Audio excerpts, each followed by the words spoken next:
கிறிஸ்துவுக்குள் மிகவும் பிரியமான சகோதர சகோதரிகளே, இயேசு கிறிஸ்துவின் நாமத்தினாலே உங்கள் யாவருக்கும் எனது அன்பின் நல்வாழ்த்துதலையும் வணக்கத்தையும் தெரிவித்துக் கொள்கிறேன். இன்றைய பகலின் குளிர்ச்சியான நாளின் தியான வசனம் யோவான் எழுதின சுவிசேஷம் 10ஆம் அதிகாரம் 6ஆம் வசனம். அவர்களோ அவர் சொன்னவைகளின் கருத்தை அறியவில்லை. இயேசு காணாதவர்கள் என்னை காணும்படியாகவும் காண்கிறவர்கள் குருடராகும்படியாகவும் நியாய தீர்ப்புக்கு நான் இந்த உலகத்திற்கு வந்தேன் என்றார். அதற்கு யூதர்களாகிய பரிசேயர்கள், அப்படியானால் நாங்கள் குருடரா என்றார்கள். அதற்கு இயேசு, நீங்கள் குருடரா இருந்தால் உங்களை சரிப்படுத்தி விடலாம். ஆனால் நாங்கள் தெளிவான பார்வையுடையவர்கள். எங்களுக்கு தேவன் இருக்கிறார், அவரை நாங்கள் விசுவாசிப்போம். உன்னை நாங்கள் விசுவாசிக்க மாட்டோம், நீ தேவனா என்கிறீர்கள் என்று இயேசு கூறினார். அதற்கு இயேசு, ஆட்டு தொழுவத்துக்குள் வாசல் வழியாய் பிரவேசியாமல் வேறு வழியாய் ஏறி தொழுவத்துக்குள் வருகிறதற்கு முயற்சி செய்கிறவன் கள்ளனும் கொள்ளைக்காரனுமாயிருக்கிறான். வாசல் வழியாய் உள்ளே செல்கிறவன் தொழுவத்துக்குள் செல்கிறான், ஆடுகளை மேய்க்கிறவனாகவும் இருக்கிறான். நாங்கள் ஆடுகளையெல்லாம் மேய்க்க மாட்டோம், ஆனால் தொழுவத்துக்குள் சென்று விடுவோம் என்று நினைக்கிறவன், முயற்சி பண்ணுகிறவன் திருடனாயிருக்கிறான் என்று இயேசு கூறினார். தொழுவத்தில் வாசலை காக்கிற காவலாளி மேய்ப்பன் வந்தால் மாத்திரமே திறந்து விடுகிறான். அவன் பிறகாலே வருகிற ஆடுகளும் மேய்ப்பன் சத்தத்துக்கு கீழ்ப்படுகிறது. மேய்ப்பன் தன் ஆடுகளை எத்தனையா இருந்தாலும் அவைகளை ஒவ்வொன்றாக பெயர் சொல்லி கூப்பிடுகிறான். கூப்பிட்டு அந்த ஆடுகளை எல்லாம் உலகத்தில் எப்படி வாழ வேண்டுமென்று கற்றுக் கொடுத்து நடத்தி கொண்டு போகிறான். அவ்வாறு ஆடுகளுக்கு கற்றுக் கொடுத்த பின்பு தான் முன்னே செல்கிறான். ஆடுகள் அவன் பின்னாடி அவன் அடிச்சுவட்டில் நடக்கிறது. ஆடுகள் மேய்ப்பனின் சத்தத்தை தெரிந்திருக்கிறதினால் அவனுக்கு பின் செல்கிறது. தனக்கு தெரியாத மனுஷனுடைய சத்தம் அவனுக்கு தெரியாததினால் அந்த ஆடுகள் அந்நியன் பின்னால் செல்லாமல் அவனை விட்டு ஓடிப்போம் என்று இயேசு கூறினார். இந்த உலகத்தில் எத்தனை கோடி மக்கள் வாழ்ந்தாலும் எத்தனை பேர் அவரை ஏற்றுக்கொள்கிறார்களோ அத்தனை பேருடைய சாயலையும் அவர் உள்ளங்கைகளில் வரைந்துள்ளார். ஒவ்வொருவரையும் பேர் சொல்லி கூப்பிட்டு அவர்களை வழி நடத்துகிற தேவன் அவர்.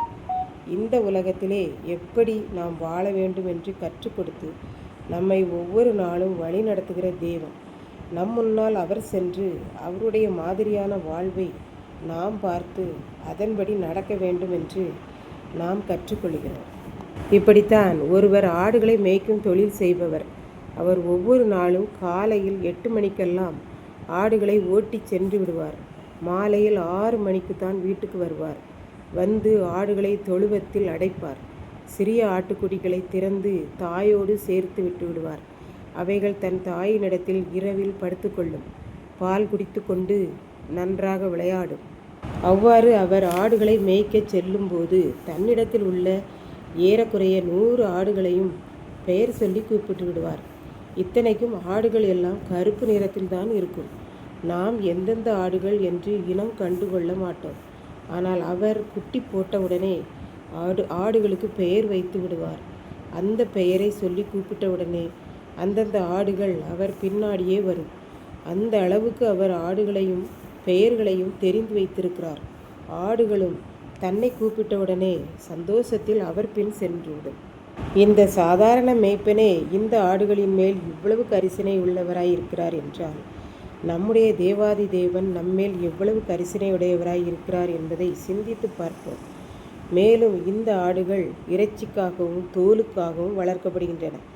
அவைகள் மேலேயே அந்த மேய்ப்பன் அவ்வளவு கரிசனையுடையவராய் இருக்கிறார் என்றால் நாம் சதா காலமும் அவரோடு கூட வாழக்கூடியவர்கள். நம்முடைய ஆத்மா வெளியேற பெற்றது. அப்படியானால் இயேசு நம்மேல் எவ்வளவு கரிசனையுடையவராய் இருப்பார் என்பதை நாம் சிந்தித்து பார்க்க வேண்டும்.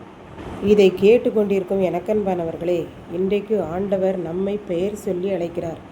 நாம் அவர் சத்தத்துக்கு கீழ்ப்படுகிறோமா? அவருடைய சத்தம் நமக்கு கேட்கிறதா? அவர் வார்த்தைகளுக்கு நாம் கீழ்ப்படுகிறோமா என்பதை சிந்தித்து பார்ப்போம்.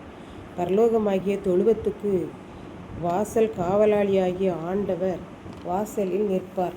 நாம் அவருடைய அனுமதி இல்லாமல் பரலோகம் செல்ல முடியாது. இதை பரிசேயர் உணராமல், எங்களுக்கு தேவன் இருக்கிறார், நாங்கள் உன் மூலமாக பரலோகம் செல்ல வேண்டிய அவசியமில்லை, நேரடியாகவே நாங்கள் பரலோகம் சென்று விடுவோம் என்று கூறுகிறார்கள். ஆனால் நாம் பெயர் சொல்லி அழைக்கிற நம் ஆண்டவரை பிடித்து கொள்வோம். வாசல் வழியாய் பரலோகம் செல்லுவோம். கர்த்தர் தாமே இந்த வார்த்தைகளை ஆசீர்வதிப்பாராக. ஆமென். ஜெபம். அன்பின் ஆண்டவரே, இந்த அருமையான நல்ல நாளுக்காக நன்றி செலுத்துகிறேன். இப்போது இந்த வார்த்தையை கேட்டுக்கொண்டிருக்கிற ஒவ்வொரு பிள்ளைகளும் நீர் பெயர் சொல்லி அழைக்கிற சத்தத்தை கேட்கவும், உம்மோடு வாழ அனுக்கிரகம் கிடைக்கவும், உடனே உம்முடைய சத்தத்துக்கு பின் செல்லவும் அருள் புரியும். இயேசு கிறிஸ்துவின் மூலம் வேண்டிக் கொள்கிறேன் பிதாவே. ஆமென்.